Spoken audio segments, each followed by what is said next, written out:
Talking to Dr. KWong from Vanderbilt University, and the issue is the Center on School Choice. And of course, Dr. Wong, before we had our first commercial break, and some of the issues attended to that first commercial break, we promised that we'd give you an opportunity to talk about the center itself.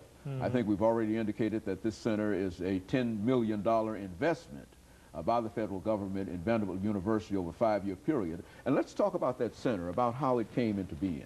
Yes, it's a very important federal initiative in the historic context, and that is, this is really the first time that the federal government has invested $10 million for 5 years into a national research center that focuses on educational choice.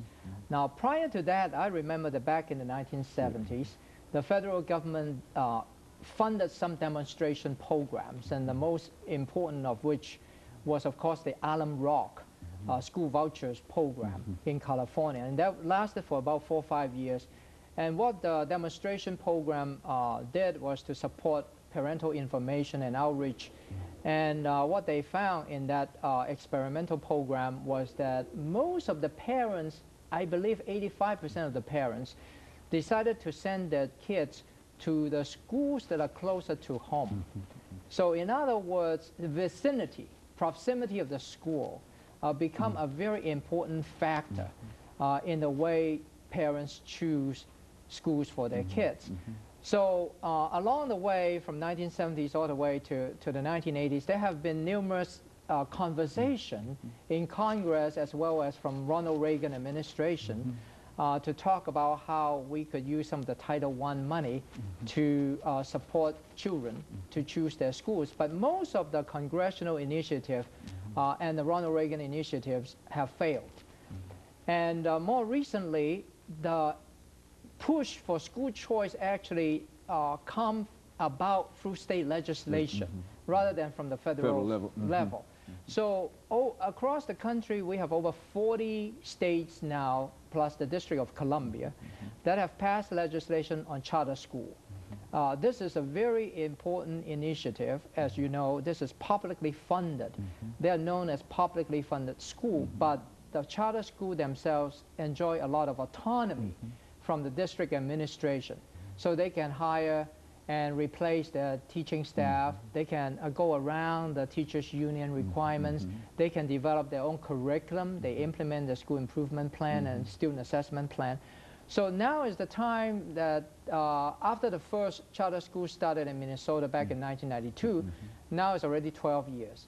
And I feel that the push for school choice as a school improvement, strategy, has organizationally matured to the extent that we would benefit with a more systematic analysis of what works, how school choice program work, and what are the consequences of charter school and other school choice programs on student performance, as well as on the existing public school system. And too, Dr. Wong, is it true that these special schools, these chartered schools and these school choice schools, these schools take a pretty big piece of money out of the national budget itself, does it not? Could you speak to that?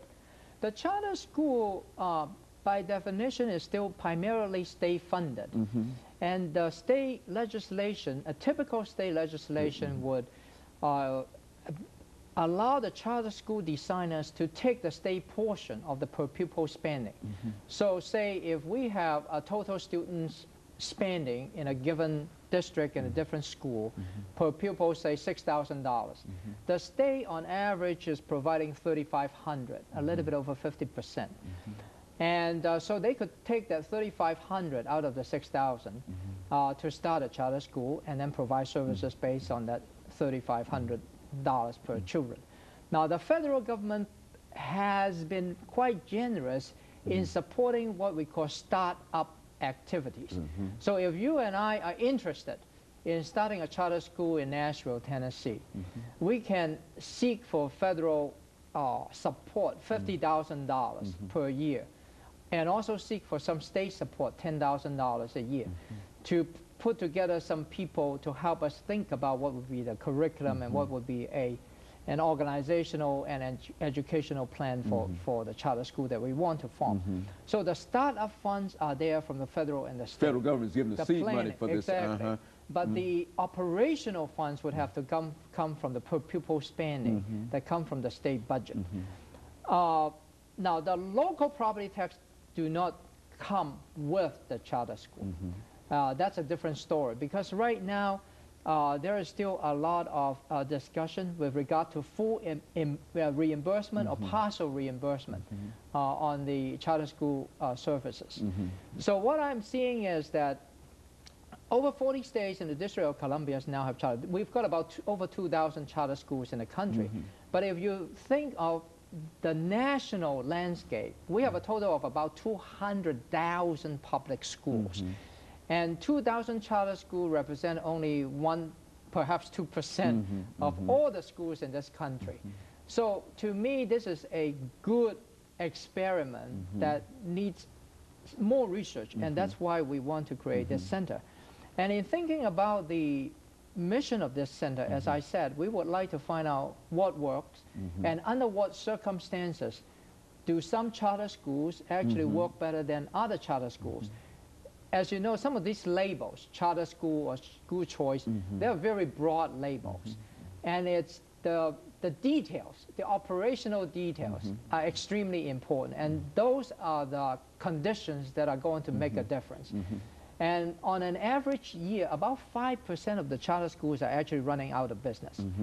And for example, in California, most recently, we know that there are 60 charter schools that are going out of business. And so they've got 6,000 kids who have to go back either to their home, traditional public school, or seek other charter schools. So, but at a national level, about 5%, 4-5% of the charter schools actually go out of business. So it's slightly risky.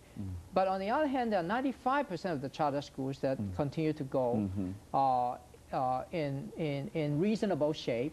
And some of them are actually creating the conditions that improve teaching and learning and create real alternative for parents and children who are in situations that they really want to get out of. You know, I think, Dr. Wong, we're getting ready for the second commercial break within the next few seconds.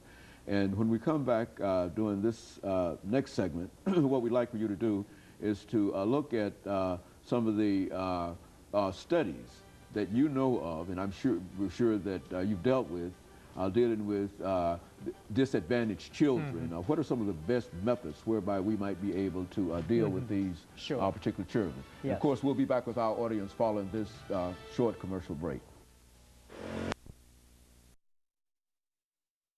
Talking to Dr. Kenneth